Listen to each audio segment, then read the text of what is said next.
Mi chiamo Serena Locchitani, sono nata il 1° maggio del 1993 a Taranto. Nel 2012 ho concluso gli studi superiori presso l'Istituto Paritario Platea con ottimi risultati. Nel 2011 ho svolto presso l'asilo Winnie the Pooh tirocinio come assistente all'infanzia. Nel 2010 ho intrapreso un corso a livello regionale con la PAI presso il monastero Santa Maria della Giustizia. Nel 2009 ho svolto il corso di British Institute livello B1 presso la scuola London School di Taranto. Nel 2004 il corso di lingua inglese Trinity con voto finale buono.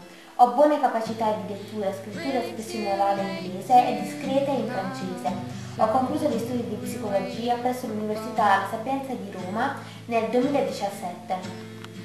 La mia tesi di laurea dalla gravidanza all'infanticidio si è basata sugli studi svolti sulle ultime fasi della gravidanza e delle conseguenze che essa comporta, come la depressione postparto. Ora faccio parte dell'ordine degli psicologi pugliesi. Ho buone capacità tecniche in disegno, pittura, decoupage e buone conoscenze del pacchetto Office. L'amore per la psicologia si è sviluppato leggendo i testi di Freud, Jung ed Ekman. Il personaggio che mi ha spinto a studiare la psicologia è stata Sabina Sperrin.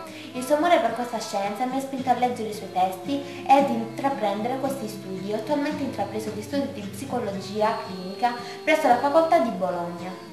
La mia tesi di laurea sarà sulla schizofrenia, basandomi sui testi di Jung. Una delle mie doti è la determinazione, combinata ad una forte passione che cerco di mettere in tutto ciò che faccio.